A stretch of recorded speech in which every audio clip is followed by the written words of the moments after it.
მარკო რუბიომ მათ შორის საქართველოსთან მიმართებით ურთიერთობების გადასაღებაზე ისაუბრა და მზაობაც გამოთქვა იყო საუბარი წინაპირობებზეც.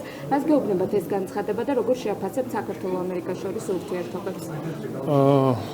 როდესაც დელეგაცია იმყოფებოდა საქართველოში, პრემიერ-მინისტრმა, რა თქმა უნდა, აბსოლუტურად ღიად ისაუბრა ჩვენი გუნდის პოზიცია და პოზიცია იცით, აქ დასამალი არაფერი არ არის, ამ ყველაფერზე ჩვენ თქვენ თანდასწრებით ვსაუბრობთ, ღიად ვსაუბრობთ, რომ სრული ინფორმაცია გქონდეს საქართველოს მოსახლეობას.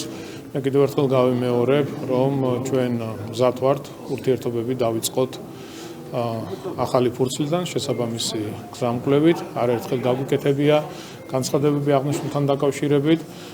ურთიერთობები უნდა ეფუძნებოდეს სამართლიანობას. რადგან სამართლიანობაზე ვსაუბრობთ, ამერიკის შეერთებულ შტატებმა უნდა აღადგინოს სამართლიანობა, გამოასწოროს ის გადაწყვეტილებები, რომელიც სამწუხაროდ ბაიდენის ადმინისტრაციამ საქართველოს წინააღმდეგ მიიღო, ეს ძალიან ცუდი იყო, ძალიან მძიმე იყო ეს ყველაფერი, რადგან ვიცით არაერთხელ გაგვიკეთებია განცხადება, რომ ყველაფერი დაფუძნებული იყო ტყუილზე და სიცრუეზე. კიდევ ერთხელ ჩვენ გამოვთქვავთ სრულ მზადყოფნას, მზაობას, რომ ურთიერთობები დავიწყოთ ახალი ფურცლიდან შესაბამისი გზამკვლევით. რუბიოს კიდევ ერთ განცხადებაზე ხომ არ ადასტურებს, რომ ასევე მაქვს ვაშინგტონისა და რუსეთის ურთიერთობების შენარჩუნების აუცილებლობაზე.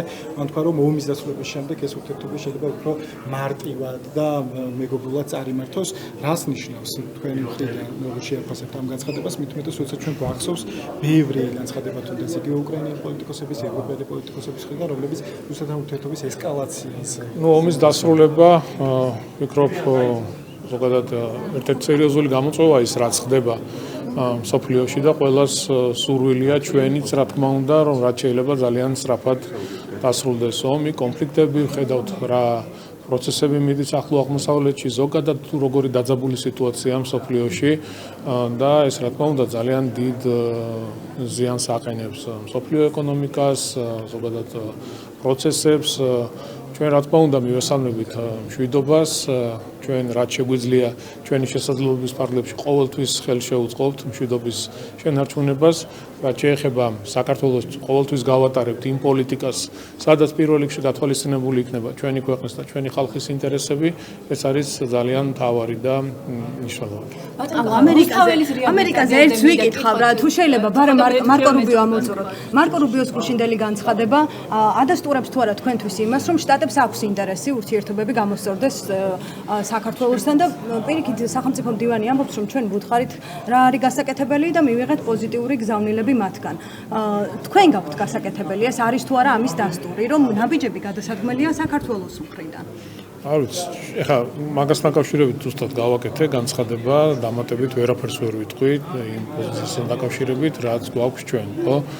ჩვენ ვიცით, რომ საქართველოსთან დაკავშირებით იყო არასწორი გადაწყვეტილებები მიღებული ბაიდენის ადმინისტრაციის მხრიდან, მხოლოდ და მხოლოდ ტყუილი, მხოლოდ და მხოლოდ სიცრუე და ახლანდელ ადმინისტრაციას პრეზიდენტ ტრამპის ხელმძღვანელობით, რა თქმა უნდა, აქვს იმის შესაძლებლობა, რომ გამოასწოროს ის არასწორი გადაწყვეტილებები, რაც საქართველოსთან დაკავშირებით იყო მიღებული. ჩვენ სრული მზადყოფნა გვაქვს, რომ ურთიერთობები დაიწყოს ახალი ფურცლიდან შესაბამისი გზამკვლევით, მზად ვართ ამ ურთიერთობებისთვის და ყველაზე მთავარი რა არის, იცი, რომ ეს ურთიერთობები უნდა იყოს დაფუძნებული სამართლიანობაზე. ჩვენთვის ვფიქრობთ, ეს არის ძალიან პრინციპული და ძალიან მნიშვნელოვანი, რომ ეს ურთიერთობები იყოს სამართლიანი. და ნაბიჯები, რომელზეც საუბრობს ამერიკა, სამართლიანია თქვენთვის. ახალი ტენდერი უნდა გამოცხადდეს, რომ კუთხე წინა ტენდერები რატომ არ შედგნენ, ინტერესი არ არის, არ შემოდიან კომპანიები თუ თქვენ მიერ დადგენილ მოთხოვნებს ვერ აკმაყოფილებენ და ეხლა თქვათ რა გარანტია გაქვთ, რომ შეიძლება ჩატარდეს ეს? კომპანიები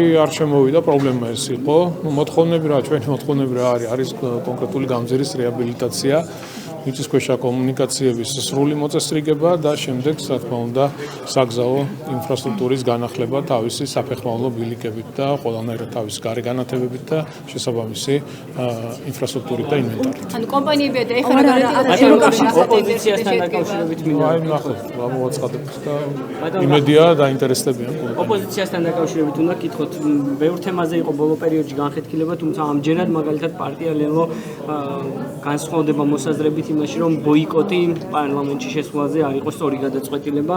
რას ფიქრობთ, რამდენად რა შეიძლება ნიშნავდეს მსგავსი განცხადებები? დავამატებ შეიძლება რა სახელმწიფო შტატების პოზიციას მოსაზრებთან დაკავშირებით და ამ კონტექსტში. ხო, ჩვენ ხომ ვიცით, რომ ეს ადამიანები თავიანთ მოსაზრებებს არ და ვერ გადმოცემენ. ისინი მთლიანად იმართებიან გარედან და რა მითითებებიც იქნება თუ ვიღაცა კონკრეტული ქვეყნის წარმომადგენელი ან პოლიტიკოსი რაიმე მესიჯს გააჟღერებს, ყოველთვის ცდილობენ რომ იმას მოერგონ და არა ქვეყნის ინტერესიდან გამომდინარე იმოქმედონ. შესაბამისად, ყველაფერი ცხადი და ნათელია თუ რას წარმოადგენს ეს კონკრეტული პოლიტიკური დაჯგუფებები, რა ინტერესებით მოქმედებენ, ვინ მართავს, საიდან იმართება და ასე შემდეგ.